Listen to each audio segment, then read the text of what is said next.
Thanks for listening to the Media People Podcast, lively and insightful chats with the people who power the media industry. I'm your host, Victor Genova. For more episodes, you can go to mediapeople.ca or subscribe wherever you get podcasts. Views expressed by participants are personal. Whether it be in the classroom, through her podcast, or self-published meditation journal, teaching is a big part of Shaelah Pirie's life. A native of Porcupine, Ontario, a village of maybe 3,000 people, Shaelah studied political science at university, but pivoted into television writing and production after graduation. Her first breaks in media included promotion and production roles on the Distinguished Artist Series and Canadian Idol. Working in television is far from a 9-to-5 gig. 14-hour days are normal, keeping you from family and friends. And as a new mother, Shaelah moved into teaching to have more time with her daughter. But her role as an educator has grown beyond the classroom. Shaelah's taken increased authorship of her career. She's focused on bringing meditation and wellness to parents and children, helping them deal with personal trauma. I published my first book in 2022 in the fall, and it is an interactive meditation journal. So the purpose of the journal is to allow people to dive into maybe things that they went through in their childhood, past traumas, big or small. And the premise is it's a 9-week guided meditation program. The meditations are provided with the journal. So you would work with one meditation a week and then work with the writing prompts in the journal itself. So that's the premise of the meditation journal. It's called Higher Love, a journal for inner child healing. And I'm quite proud of it. It was a labor of love for about 4 years. And finally, just put it out into the world in 2022. So that feels really good. And so the creative producer aspect, I'm constantly creating and pitching concepts for children's television programming that revolve around mindfulness for children and for families as a whole. So that's something I'm constantly doing. I really love being creative, and I feel like it's part of my life's work and my life's path to help bring sort of this concept of conscious parenting out into the world, out into the mainstream more and more. And the other aspect of being a creative producer for me entails producing my podcast called Mindfulness for the Modern Family.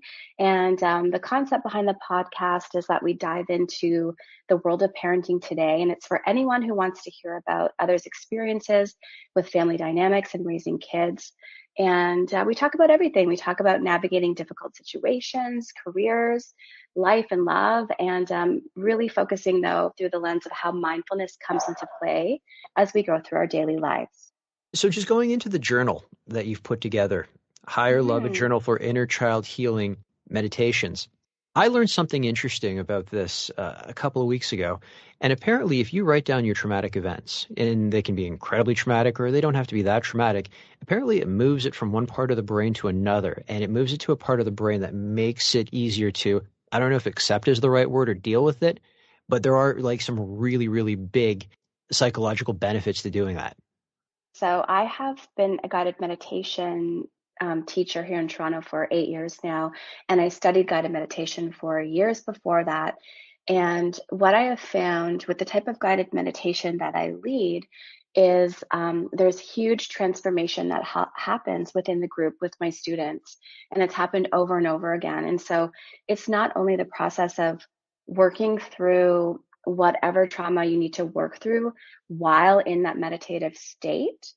The meditations actually guide the individual through connecting with your inner child in meditation. It's quite beautiful and it's really profound. And the work that's done within that meditative state is really powerful, for the psyche, and it encourages people to actually let go and release, right? Anything that no longer serves you. And then going through and reflecting on what you experienced with the journal itself is where that writing component comes in, which is so, so powerful as well. Okay, I've got a silly question about meditation. How can someone with a short attention span, undiagnosed or otherwise, get through meditation or just get into it altogether? Because it's something that I've tried quite a bit, and I find I lose myself after a minute. Like my mind is just all over the place. I've heard that a lot. And from my experience and from the people that I've worked with, the type of guided meditation that I lead really allows for the person to stay within the meditation. So I'm speaking throughout the entire meditation. There are gaps, maybe for a minute or two, as you're working through your own integration and healing processes while you're in the meditative state. But this type of meditation is so beneficial for people who have trouble focusing or staying with something like meditation, because my voice is leading you the entire time. And so of course I'm not the only person who does this type of guided meditation. But it is so beneficial for people who do have difficulty getting into it. And the great thing is that with the recordings that are available through the journal, they're there for you forever. So if you do the first week and you're finding maybe the first 2 times you're having difficulty, you can work with the meditation as many times as you need to, until you really feel yourself relax into that state of relaxation and inner peace. Let's take a step back and go all the way back to the beginning. Where are you from? I'm originally from Timmins, Ontario, which is a really small mining community in Northern Ontario. I grew up there until I was 12. And from there, I moved to British Columbia, a town called Maple Ridge. And Maple Ridge is about as far from Vancouver as Mississauga is from Toronto. So I lived there until I was about 17, and then my entire family moved back to Ontario, and I've been here ever since. Moved to Toronto when I was about 21, I think. Okay, so when you bring up Timmins, how many times do people ask you if you know Shania Twain? Every time. Yeah, every single time. I don't actually, unfortunately, but I have seen her perform, and she's obviously incredible. Love her. Big fan. Let's go a little bit deeper, though. Even though you're from Timmins, technically you're from, is it Porcupine, Ontario? Oh, that's right. Yeah, I'm from Porcupine. So I grew up outside of town, in the middle of the forest, basically in the middle of the boreal forest. It was absolutely beautiful. We had so much freedom. I was in nature constantly, and we just were in the forest all the time. And yeah, it was beautiful. It was a beautiful upbringing. I've never been to Timmins, but I've been pretty close. When I was growing up, my mom took my brother and I to Cochrane, Ontario, and Oh, very close. we did the whole Polar Bear Express all the way up Oh, to cool. was it Moosonee? Yeah, because that's right. Moose Factory Island is the actual island. You can't take a train there, Yeah. so I'm somewhat familiar with the neighborhood from the early '90s, I should say, early to mid '90s. What it was like there. So when you went to Maple Ridge, BC, because I have to imagine that the school you were going to, because what Porcupine had, how many people again? The village itself, it's not actually a village, but I think there was maybe 2,000 people in South Porcupine and Porcupine, which are the Wait, two communities. it was broken into two Yes. parts? Oh my God. Yeah, You guys get really granular. I know. So it's Porcupine Lake, and so there's Porcupine on one side of the lake and South Porcupine on the other side of the lake. And then as you head towards Timmins, you go through Schumacher, and then finally you get to the big city of Timmins. Okay, so what was the average class size? Like you're in the second or third grade. How many peers do you have? And is there even more than one second or third grade class even? I remember there being a couple of split classes, and I don't know, there might have been like 20 kids, 25 kids in each class from what I remember. And I grew up with maybe 6 girls, the same 6 girls in my class. So in order to kind of get to those 20 students, you had to have a split class. I actually don't know why they had split classes, but sometimes there was a grade 2 class and then there was a grade 2, 3 class kind of thing. So there was like a handful of grade 2s in with the grade 3s. So when you Did moved you to, did you have that? I had a I was in a couple of split classes, but it's Yeah. just because they would cram something like 30 kids in a class, and it turned out that they had something like, I don't know, 70 or 72 kids in that grade altogether. And the grade above or the grade below was a little bit smaller. So they'd be like, fine, class number 1 has 30, class number 2 has 30, and then Right. we're going to put the other 10 grade 2s mixed with the third grades or the first graders. So that's what they used to do. And I'm from Okay. Mississauga, so that's basically what the norm was. But when you got to Maple Ridge, BC, though, Was Yeah. there a bit of kind of, I guess you could sort of say internal culture shock? Like you got dropped into, because you describe it as kind of Yes. being like Vancouver's answer to Mississauga, and Yeah. Mississauga's pretty big. When we moved to Maple Ridge, it was, I think the population was somewhere around, let's say, 50,000, maybe 60,000. And then by the time we left, it was uh, almost up to 200,000. So it experienced a huge boom because it was a suburb of Vancouver. And so, yeah, it experienced really fast growth while we were there. Um, so, yeah, the public school I went to, I moved in grade seven, and it was 1992. And it was sort of the same kind of class size, but it was very different and it was a huge shock. But I have to say, I loved living in British Columbia. We went to salmon hatcheries and saw salmon hatch, and we did a lot of things in the mountains. The Golden Ears Mountains were in Maple Ridge, and very close to where I lived. So, yeah, I loved experiencing the different culture out there and the different, sort of natural environment out there. It was pretty amazing. What were your interests or hobbies growing up? Well, as a kid in Timmins, I danced. I did every kind of dance you can imagine, and I figure skated. And I was always into art. Oh, I also cross country skied, and I was on the cross country ski team.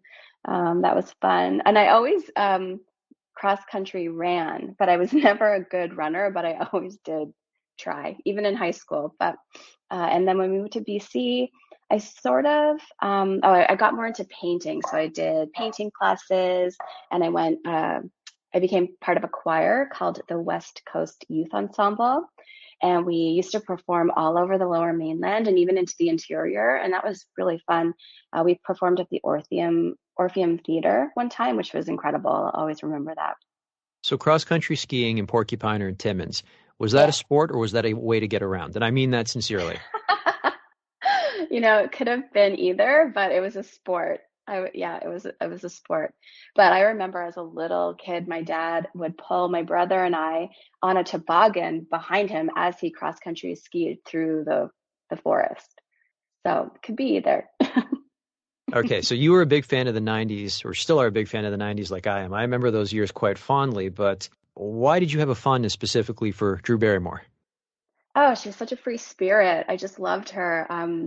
I just always thought she was so cool, and she seemed like such a flower child, which I always really looked up to and admired. I guess I'm kind of a free spirit myself. So yeah, I always thought she was the coolest. And she's a gentrified talk show host now. Yes, I see that. Good for her. Good for her. I've been seeing her on, it's pre-roll running on YouTube, but it's been for her show and everything she's been doing with Pluto TV. It seems like they've gone all in on her and she's gone all in on them. I think a lot of actors have that plan B for themselves, right? Because there comes a point, especially as a woman, where you're not getting cast as much as you used to. So this is great that at this phase in her life, she's got this going on for her. I think it's fantastic. It's true. It's kind of like what Reese Witherspoon is doing. Like you kind of see her, like she still does a lot of TV and film. I think she's got a new film coming out with Ashton Kutcher, but you find that she's got a kind of an ownership stake in everything she does. Like she won't Yeah. just act anymore. She pops up as producer everywhere or Yeah. writer or anything like that. Yeah. Super important. And also probably a sincere interest too. I actually started off in TV production before I had my daughter. My daughter's 16 now. So I loved TV production and working behind the scenes and working on set and that whole aspect. So I think that as an actor, being drawn to production in that way is a pretty natural thing. I've had a chance to be on TV sets as well, and I'll say they're quite magical. And something that I try to watch a lot of are sort of the behind the scenes that you get on a Blu-ray or if they throw it up on YouTube for a film. And I got to say, it's kind of depressing to see these sound stages, which are just giant green screens now. Oh yeah. Like it kind of sucks the magic out of it. Yeah, it does when you see the behind the scenes, that's for sure. You're But when for you get to watch something like Avatar, maybe it's worth it. See, you know what I really want to ask an actor that's done a film that's been pretty much all on a green screen is, do you have to work a little bit harder? Like, do you need to have some sort of hyperactive imagination? Because you have to think about it. Like, let's say you're doing a film like Transformers. and they're like this giant robots chasing you down the street, but in reality, it's you on a green screen, and maybe there's a set guy in green spandex with a tennis ball running after you. Like how do you freak out to that? And it's funny because even though those films aren't critically acclaimed, unlikely to win Oscars, you kind of have to take a step back and go, that actor really had to go all in. They did not have any sort of like visual aids at all to assist in their craft. So maybe, just maybe, we should be throwing an award or two at, best actor or actress for freaking out on a green screen set. That is such a good point. Yeah, absolutely. I agree with that. It would you'd need to flex your acting chops even more, I think. Absolutely. When I have a guest, I always like to ask them what their first job was, and usually it comes from one of three categories: retail, babysitting, or fast food. Yeah. You were fast food, so why McDonald's? All my friends worked there. I wasn't even 14 yet. I was 13 and I was turning 14 in a couple of months. And I didn't even tell my parents. I was so determined to get my own job because I just wanted to buy all the clothes in the mall, and I was never allowed to. So I walked in and I had my resume, which probably had a babysitting job on it or two, and that's it. And they hired me on the spot. So I went home that day and said, yeah, I have a job. I work at McDonald's now. And it was so fun. So many kids at my high school worked there, and we just had a blast. I really enjoyed it. I think I worked there until I was 16. Were you working cash at the front, or were you working in the back on, say, like the grill or the deep fryer? I was working cash at the front, and then I got moved to the drive-through, which was the elite cashier position. Very proud to say. So I worked drive-through most of the time. After a while, yeah, it was great. Did you find that job stressful? Because it is a fast-paced environment. I found the drive-through less stressful than working at the front. And of course, accidents happen. And one time I didn't put the lid on properly for I know where this is going already. Yeah, for a cup, and it spilled. So some things like that happen already. And I have a really cringy story if you want me to tell you. Yes. I'll tell you. Okay. So I was probably 15, maybe going on 16 at the time. And I was really into wearing press-on nails. I don't know if you're familiar with those, but you glue them onto your fingers. I'm familiar with press-on nails, and I can already sense where this is going. Yeah. So I was at the fry station getting fries for an order. Oh, yeah. And I served the order, and this is through the drive-through, and I looked down and I was missing one of my fingernails. And to this day, I have no idea what happened to it. I don't know if it was melted in the grease or if it was in the fries. Jeez. Yeah. Oh, might not even have survived. Yeah. So that's my cringy McDonald's story. Well, I don't think it was toxic if someone did ingest it in some way, shape, or form. Hopefully not. What did you learn about yourself in your first job working fast food? Oh, you learn troubleshooting, problem solving. You learn how to multitask. You do learn how to work under pressure. You learn how to work within a team, and really become a valued member of a team. We had even the managers there were all very young. I think the oldest manager was maybe 22. So you really get that sense of what it's like to be part of a team and know that you're important. It was a really, really great work environment to develop those skills in. And I know a lot of people say that about their first job at McDonald's, that it was just a really valuable experience. Yeah, you learn responsibility too. You've got to be somewhere at 6 a.m, and that's where you're going to be on Saturdays. So at what point did you decide that you wanted to get into TV writing and production? And what brought you to Humber? Why did you decide to go there to hone your craft? It was actually between PR and TV writing and production.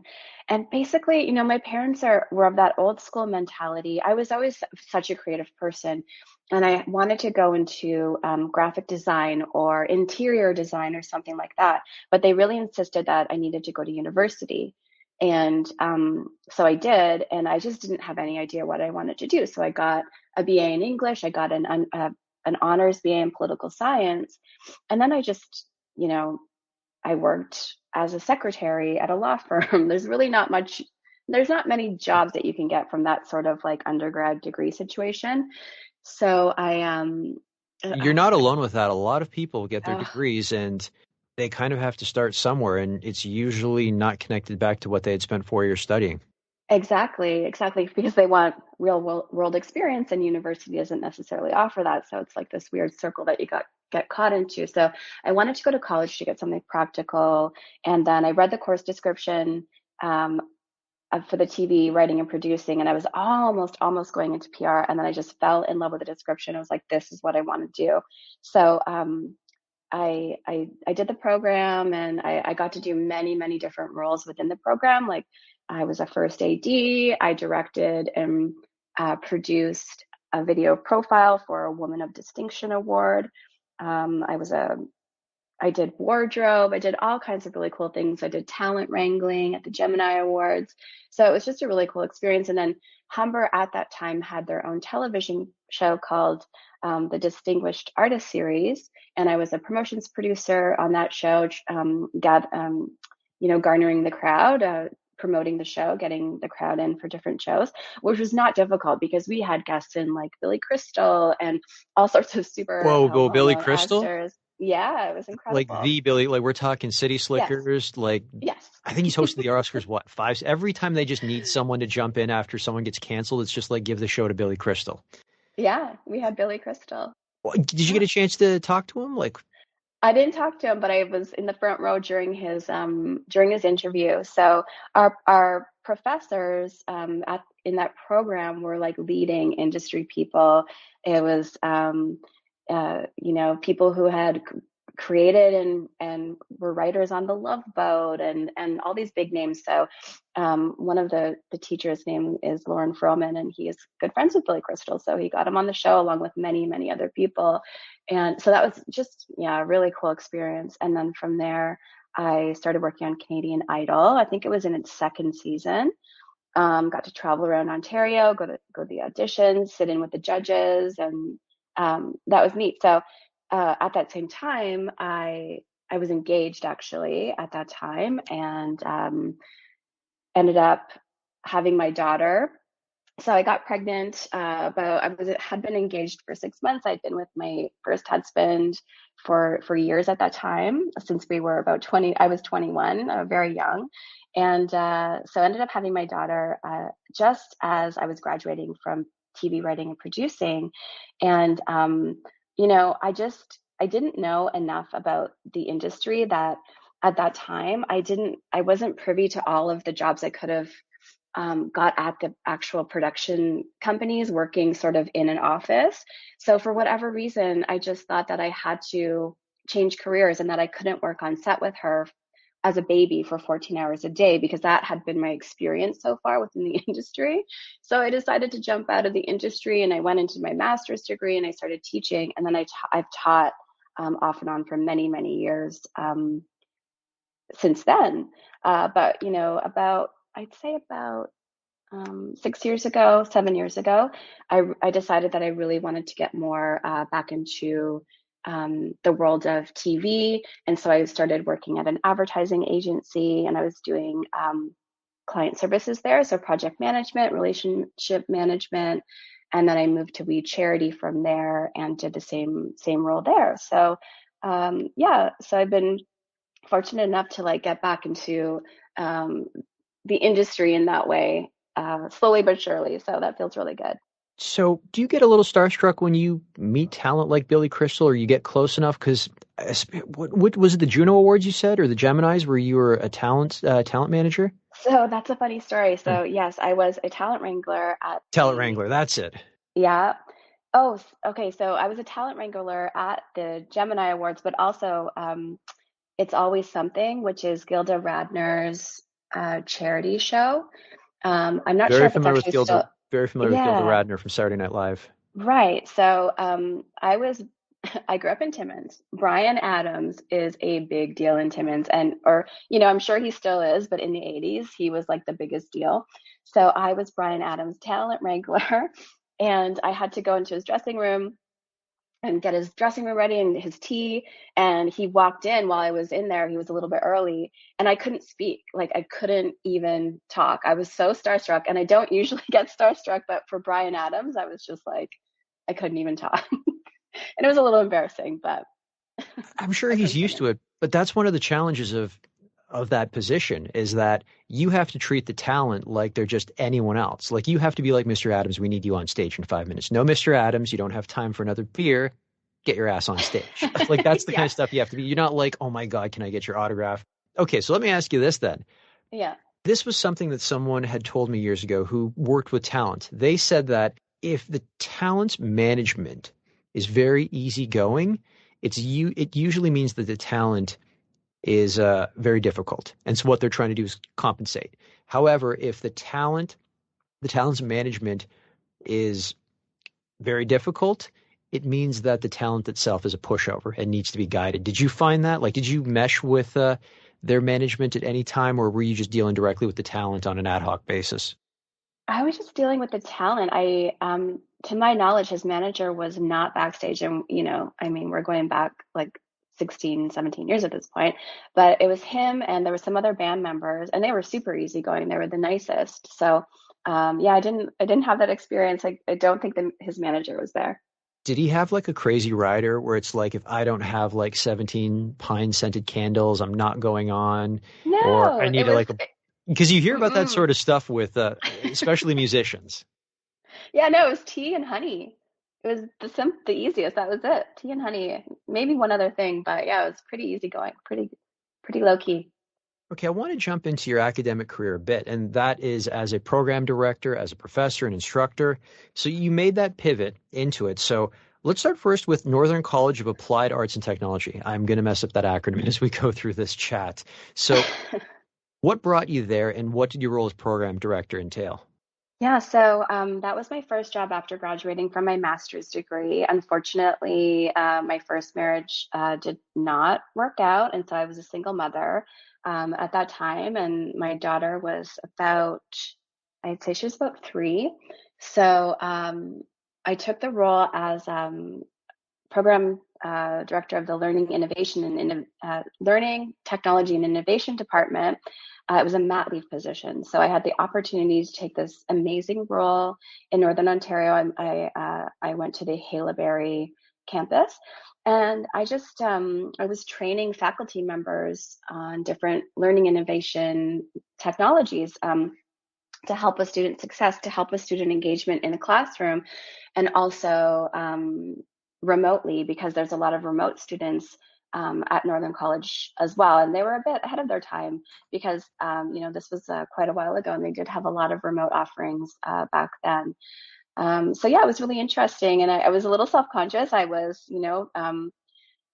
had no experience teaching, and here I was teaching these veterans of 25, 30 years, these techniques, but I just approached it as, listen, I've been doing research and this is what I've come across, and this is what the outcome can be if you incorporate this into your classroom. And people were really receptive to everything for the most part. Yeah, it was really interesting. And you went on to teach as well at St. Clair College in Windsor and then George Brown College in Toronto as well. What were the Yeah. differences between, I mean, apart from there potentially being different programs, what was the differences between teaching at, say, those colleges versus NCAAT? Did I get the acronym right? Northern College of Applied Arts and Technology.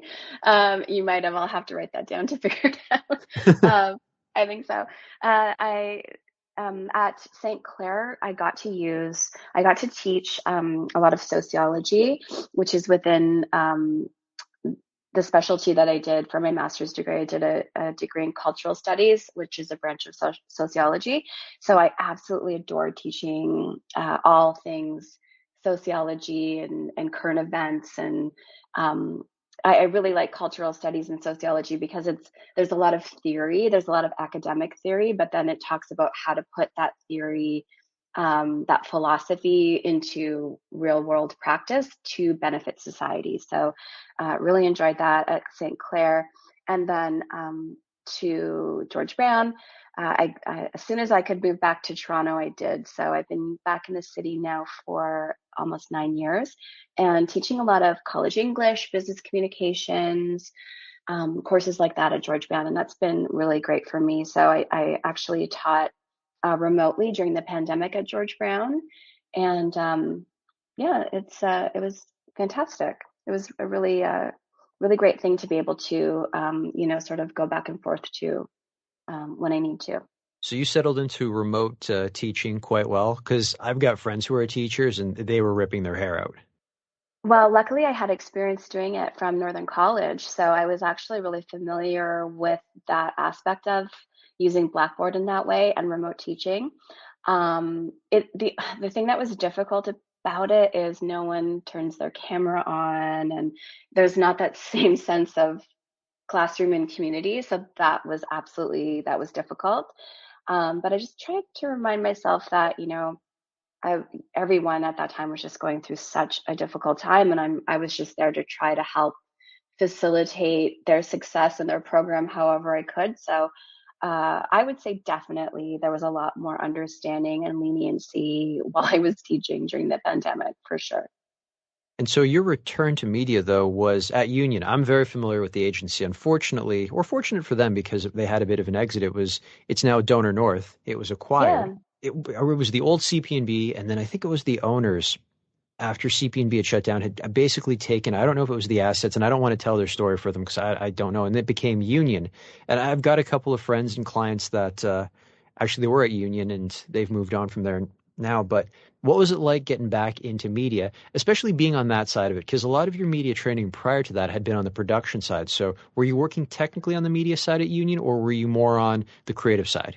More of, I would say, the technical side in terms of it was a project management role. So when you're in client services in the ad industry, you're overseeing the campaign and all of the moving parts. So you're sort of the liaison between the client and the agency. So you're making sure the client's needs are getting communicated to the creatives, and then you're also making sure that the creatives' objectives and their goals are being communicated back to the client. And at the same time, you're just making sure that all of the moving parts that are needed come in at the time that they're supposed to, and the way that they've been discussed. And there's a lot of review in terms of reviewing the creative before it goes to the client, reviewing the creative before it goes out. So, yeah, I really enjoyed the role. It was such a steep learning curve for me at first, though, because I don't know if you are aware of this. I'm not sure what your exposure has been like, but there's an acronym and there's a name for everything in the advertising world. Oh And no, really? it's like a different, CPM? Oh, could it's we like keep a going? different language. KPI? Exactly. It's a totally different language. So that took a while for me to get used to. But once I got the hang of it, uh, it just became more and more enjoyable and more fun. And Union was such an amazing place to work. The culture was so great. The agency building that they were in on Wellington was just so cool. And yeah, I loved it. I really loved it. Did you ever try Googling some of those acronyms? Because sometimes you get the right I definition, and other had times, sometimes that acronym overlaps with another acronym in another industry that happens to be more popular than what Google's finding for you. I had to Google everything all the time. And sometimes I would just have to ask. I'd be like, what does this mean? So luckily I had a friend who worked there. She's the one who told me about the position. So I could go to her and be like, what does this mean? What does this stand for? Yeah. And so from there, I went to We Charity, and I was the partnership manager there, and then a senior partnership manager at Retail 360. And it was the exact same role. They just call it something different. So, um, just project and relationship management, overseeing marketing activations for partners. And that was with both roles. There's a lot of stress involved. There's a lot of pressure, but there's also like so many amazing things that you get to do. So for Cadillac Fairview, I was the partnership manager for Cadillac Fairview, and I produced a 10-part video series and directed it with Mark Sugnanon, who went on to win Canada's Drag Race as Priyanka. So that was an amazing experience, and those videos turned out really well. It was called From Backpack to Briefcase. So I was asked to do the project, and luckily I had that TV experience, so I kind of knew exactly what was needed and what needed to be done. So it turned out pretty well. And there was a great crew there, big, really great video production crew at We, like world class, really, really talented people working there. Yeah. For our listeners who don't know what the We Group is, can you just kind of give us the elevator pitch, or just a quick summary? We Charity activated in different places around the world. They had wee villages in Africa, and they did Me to We chocolate in Ecuador, and the villages in Africa. Not only it was all about building sustainability, so providing communities with clean water, education, ways to grow their own food, industry, so that they could become self-sufficient eventually. And then the Me to We was the social enterprise, so creating Rafikis in Africa with the mamas there. Roxanne Joyelle headed up that, and that was just an amazing endeavor, and changed so many lives for the better. And then they created award-winning chocolate that was produced in Ecuador by communities there. So yeah, they did really, really great work internationally. Let's bring everything full circle to where you are now. So I've got a couple of questions about this. So where did the idea, or not where did the idea come from to write the book, but talk me through the process. Like, you get up one day and you decide, okay, you know what, I've been mulling writing a book for a while. How does that start? Do you just grab your computer and say chapter 1? Do you write out a template? Like, what is the starting point? Right. Well, to go back a little bit, the starting point for me truly was sort of the catalyst for it was when I was a single mother. I haven't been a single mother for about 6 years now. But when I was, it was really difficult at times in terms of juggling my career, my work, and having a young child. And so for me, my outlet, my self-care outlet, was always yoga. I was always a yoga practitioner from the time I was in my early 20s. And so that was my go-to in terms of self-care for not only physically but mentally. I always found yoga to be a huge source of therapy for me, because there is so much meditation involved in yoga. So from yoga, I joined a meditation group, and it was just sort of an extension of that. And we met once a week, and we meditated for 3 hours once a week. And so that was extremely healing for me. It was life-changing for me, actually. So then when I moved to Toronto, and that was in Chatham, when I moved back to Toronto, I just knew in my heart that I was supposed to start my own meditation group. And so I did, and we would meet once a week from my living room. And I've been working, and there's people that have come and gone, but I've been working with the same core group of people since the beginning. And it's been really transformational. And I was actually working at Me to We. And I was just sitting at my desk one day, and the idea literally just popped into my head. I was like, you know what? I really should create a meditation journal and record these meditations and write them down and offer them to as many people as possible, because I was seeing such benefits for everyone in the group. And I just thought it would be really great and really needed to offer it to as many people who are interested in it. Going back to your production passion, you're trying to, like, correct me if I'm wrong, you're working to get a children's show off the ground. Talk to me a little bit about what you're trying to do, because my experience with children's shows are that they got to sell merchandise. Like, obviously they're there to Yeah. serve a purpose, but there's got to be a toy connected back to it. Like, I'm thinking Paw Patrol, I'm thinking some of the other shows that are on right now, where it's just like everything's got to come back to toys. They can't just sell the show. So it seems like the avenue you're trying to go doesn't really lend itself to merchandising very well. I could be wrong. Please correct me. But talk Well, us I think through. you're wrong. I think you're wrong. Please, no, no, no, no. Tell me, please. Well, actually, no. I'm definitely Yeah. wrong, because you are doing that with children's meditation. But I guess there's no action figures involved with this one, right? Is that safe to say? No. Oh, yeah, that's safe to say. So, yeah, so that was during the pandemic. I did a series of meditations for kids, and they're on YouTube. They're available through my website, actually. And all I could think of was all these kids who didn't have the same freedoms, and they couldn't really play outside like they used to.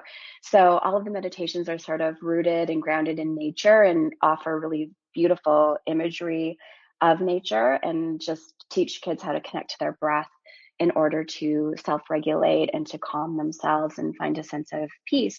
And so it was actually from these kids' meditations, this project that I was working on. I was teaching part-time at George Brand and working on these meditations during the pandemic.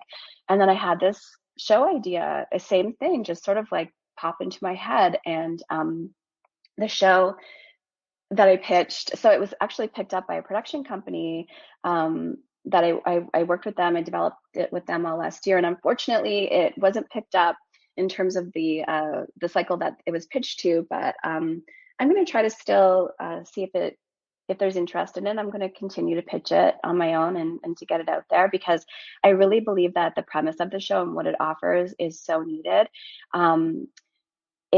It's all about showing kids interacting with nature, and the host is actually a big willow tree, and the show is called Willow and Friends. And so Willow, in my mind, Willow's a big Muppet tree, and but she's like mobile, like Big Bird.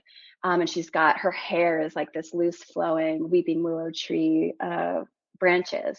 And so she interacts with the kids in nature, and we see kids with their hands in creeks, like picking up stones. And while the kids are really interacting with Mother Earth, Willow is giving them a little lesson, but it's in the form of a conversation. So she's teaching them how all of the water is interconnected on the planet, and why it's so important that we care for our water systems and be good stewards of water on Earth. And then we have a story section where the stories are told orally, in oral tradition, and as the stories are told, there's beautiful imagery that comes on the screen, and there's different Indigenous stories from all around the world that are told during story time, and they teach the kids about good morals, good values, and things like that. So like the old tales that we might remember, the moral of the story tales from when we were kids, so bringing that back, but from Indigenous traditions, tying into the connection with our planet. And then we have a movement section, which leads the kids through mindful movement. And then at the very end, we have a meditation section where Willow comes, and I pitch it as I'm leading the kids meditation section. And it's a short 2 or 3 meditation with Willow, and we're just teaching the kids through meditation all about self-love, loving the environment, loving our family. So that's the premise. And to me, even if it's a cartoon, there's lots of opportunity to to have toys and have a beautiful little willow toy and different characters from the show. So that was my original premise for it, and really teaches kids how to regulate socially and regulate their own emotions through nature, and through meditation and mindful movement. Take me through the pitch process a little bit. Like, do you fund a pilot episode or some sort of like sample of a pilot out of your own pocket? Do you go in with storyboards? How do you get them? How do you translate what you just said to us to them in the boardroom, or the producers or the production company? Yeah. So I created a pitch Bible, and so I had images. Wait, did you say pitch Bible? That sounds very big and thick. They can be sometimes. Mine wasn't too bad, but it consists of writing a lot of episode concepts to really give a good idea of what the show flow would be like, character development, writing bios for the different section hosts, creating the concept. And so it's about sourcing images and videos, anything that can give whoever's looking at it that sort of sense of what you're trying to accomplish. I don't think it's very common for people to create their own pilots. It might be done. So from there, the production company saw the pitch Bible. They really liked it. They said yes, and then we developed it out further. They're obviously the experts, so they put their own spin to it. And then it also required me coming up with a lot of concepts for interactive online space to accompany the show, which is what a lot of networks are looking for as well. So, my husband's a creative in the advertising world, and so he helped me with quite a few really brilliant ideas in terms of the back end, the interactive stuff. So that was lots of fun. Shaelah, this has been fantastic. Are you ready for rapid fire questions? Okay, I'm ready. Your favorite movie? My favorite movie used to be True Romance with Patricia Arquette and Christian Slater, but I don't know what I was thinking back then, but I watched it recently and it's so violent. I cannot say that that's my favorite movie anymore. That one I love Always Be My Maybe. I love that movie. My family always laughs at me because I'm kind of geeky, but I will watch that movie like once a month if I have the opportunity. If Hollywood were to make a movie based on your life story, who would you want to play you?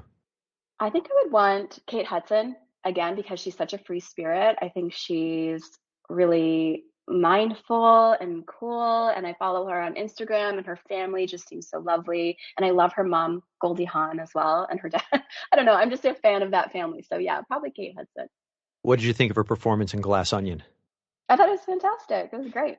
I think she was trying to play Madonna. Not really Madonna, but taking aspects of Madonna. Oh, Because like she wasn't a pop star, but it just felt like the parts of Madonna that aren't part of her musical career were coming out in that character. Like my wife and I, when we watched it over the holidays, we kept trying to pick on everyone going, okay, this person is supposed to be a parody of this real actor. Like you look at Batista, he kind of seemed like that the YouTube guy that just went to jail, Andrew Tate. Like that's what it seemed like. I think you're So, right because it was so familiar, and I couldn't place it at the time. But yeah, I think you're right. so my follow-up question to that, if Hollywood were to make that movie based on your life story, what would you call it? Yeah, that'd have to be The Long and Winding Road because that's what my life has been so far. Your favorite book? Obasan by Joy Kagawa. Your favorite song? Okay, I have two favorite songs, Stairway to Heaven by Led Zeppelin and Under the Bridge by Red Hot Chili Peppers. The best advice you have ever received? Some of the best advice I've ever received is to, be true to yourself and be yourself. And sometimes that's really difficult, especially when you're younger. But it's really important to stay true to what you know in your heart. I've learned that over the years. My signature closing question, if you weren't in media, what would you be doing and why? Oh, if I weren't in media, I would probably be on the Mediterranean somewhere. That's my goal. I want to live there when I'm older. And I would be maybe like leading a yoga retreat or something like that. That's my second passion, meditation and yoga. Shaelah, this has been fantastic. Thank you so much for your time. Thank you. It's been my pleasure. Thanks, Victor. That's it for today's show. For more episodes, you can go to mediapeople.ca or subscribe wherever you get podcasts. And don't forget to follow me on Instagram @VicGenova.